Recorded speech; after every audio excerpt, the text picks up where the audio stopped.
Imagina que a medianoche suena el teléfono de la policía.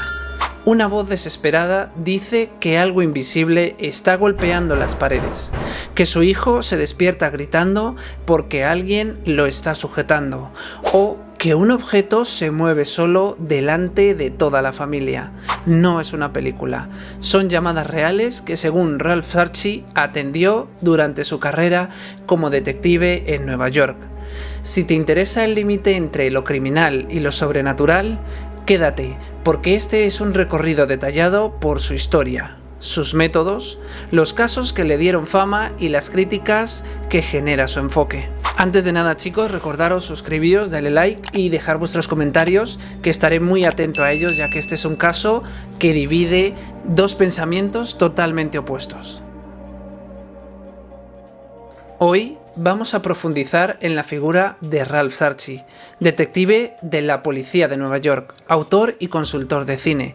Te contaré quién fue, por qué sus relatos conectaron con tantas personas, qué tipos de fenómenos describió, cómo trabajaba con la medicina y la religión, qué dice la evidencia o la falta de ella y cuáles son las implicaciones éticas y prácticas cuando alguien afirma sufrir actividad demoníaca. Ralph Sarchie sirvió durante años como oficial y luego detective en el Departamento de Policía de la ciudad de Nueva York. Su trabajo incluía emergencias, patrullaje y la investigación de crímenes, un oficio acostumbrado a lo inesperado.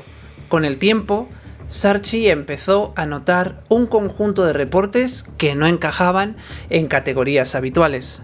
Episodios nocturnos, agresiones sin un perpetrador identificable y testimonios consistentes de familias asustadas por hechos que no se podían explicar fácilmente. Ante eso, no inventó una explicación inmediata, documentó, comparó patrones y eventualmente comenzó a colaborar con sacerdotes y expertos religiosos. ¿Qué entendía por actividad demoníaca? Sarchie usaba una tipología que ayuda a ordenar las experiencias según la intensidad y las manifestaciones. Sus categorías: opresión, infestación y posesión. No son invención suya, sino términos históricos dentro de la tradición religiosa que él adoptó para describir lo que él investigaba. Opresión es un malestar físico y psicológico en personas o en un hogar, insomnio profundo, ansiedad que aparece de forma abrupta, pesadillas que parecen coordinadas entre varios miembros de la familia.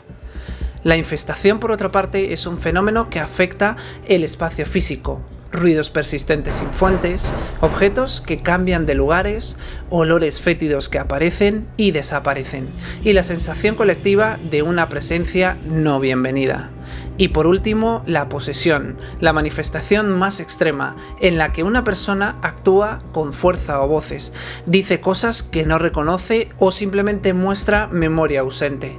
Sarchie afirmó haber visto casos en los que familias describían cambios drásticos en la conducta y en la memoria. Método de trabajo de este hombre: policía, documentación y vínculos con la iglesia. Una característica de Sarchie destacada fue su insistencia en la prudencia.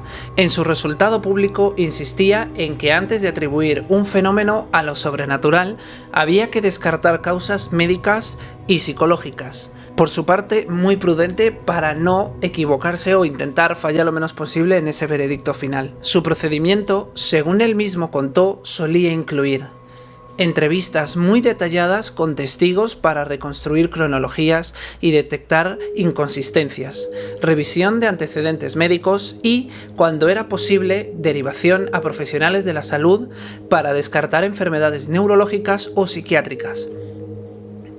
Documentación, apuntes, fotografías y registros de llamadas y eventos.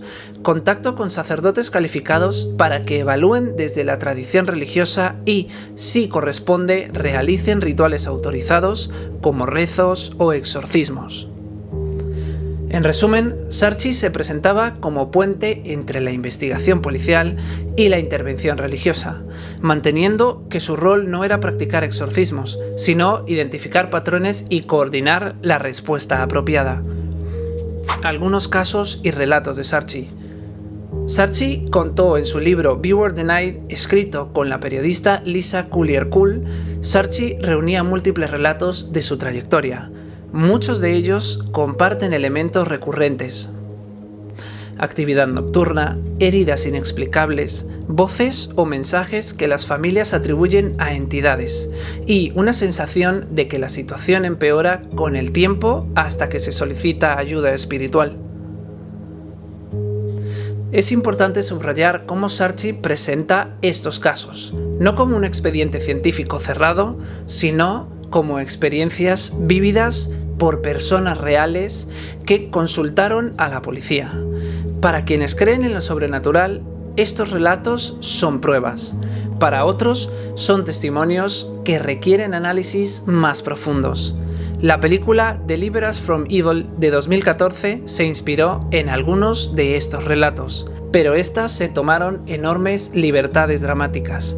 El film es ficción basado en anécdotas y no una reconstrucción literal de investigaciones policiales. Posibles explicaciones médicas y psicológicas. La interpretación de estos fenómenos es objeto de debate. La comunidad médica y los especialistas en salud mental señalan varias explicaciones plausibles que, según los expertos, deben descartarse antes de aceptar una explicación sobrenatural, tales como trastornos neurológicos, que son afecciones como la epilepsia del lóbulo temporal, pueden producir alucinaciones, sensaciones de presencia y crisis que son interpretadas muchas veces como visitas o ataques. Por otro lado está el trastorno del sueño, o la parálisis del sueño. Las pesadillas recurrentes y los trastornos de conducta en el sueño REM pueden dar lugar a experiencias aterradoras y realistas que las personas viven como intrusiones externas.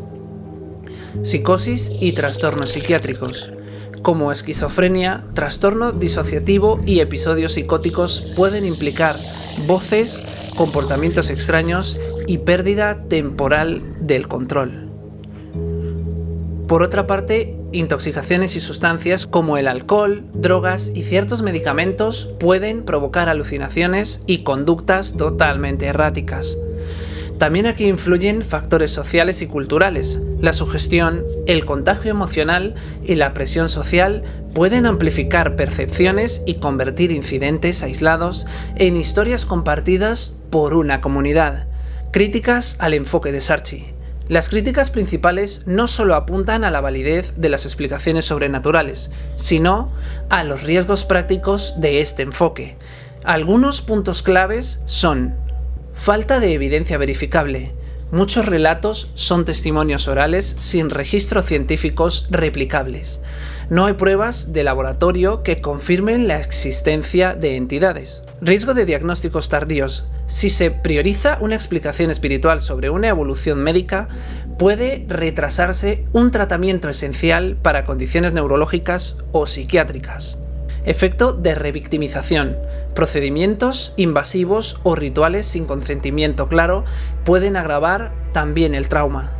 Sesgos cognitivos. La atención selectiva, la confirmación de hipótesis y la interpretación de eventos ambiguos como pruebas de lo sobrenatural son sesgos muy frecuentes. Contexto cultural y religioso. Para entender la popularidad de Sarchi es útil situarlo en un marco cultural. En muchas tradiciones religiosas, incluida la católica, existe una historia y una práctica de exorcismos y ritos de liberación. Para creyentes, estos ritos son una respuesta legítima a lo que se percibe como mal espiritual. Para el público general, las historias de Sarchi funcionan como relatos en los que la policía y la fe se enfrentan a lo inexplicable. En los medios, estos relatos tienen gran potencial dramático y emocional. La cinematografía y los libros sensacionalistas amplifican estas narrativas, y la pantalla grande transforma anécdotas en arquetipos. El detective enfrentado a fuerzas invisibles, el sacerdote que arriesga su vida. Eso atrae muchísimo al público, pero también simplifica y a veces distorsiona la realidad. Sarchi tenía un protocolo de cómo abordar estos casos. Un caso que parece sobrenatural Si alguna vez alguien te cuenta una experiencia que atribuye a actividades demoníacas, aquí tienes un protocolo sensato basado en recomendaciones de profesionales y en la práctica que Sarchi decía seguir. Priorizar la seguridad. Si hay riesgo físico, busca ayuda de emergencia. Evaluaciones médicas inmediatas. Descartar condiciones neurológicas, psiquiátricas o intoxicaciones. Documentación objetiva. Anotar fechas, horas, testigos y recolectar grabaciones si es posible. Apoyo psicológico. Las experiencias extremas requieren contención y terapia. Si la familia lo solicita y no hay explicación médica, considerar la intervención espiritual coordinada con profesionales de la salud. Sarchi decía que la clave es trabajar de forma interdisciplinar, salud, seguridad y, si procede, religión, siempre con consentimiento informado y respeto por la integridad de las personas. Ralph Sarchi, este detective de Nueva York, representa un punto de encuentro entre mundos: la investigación criminal, la experiencia humana extrema y la tradición religiosa. Sus relatos obligan a plantear preguntas incómodas.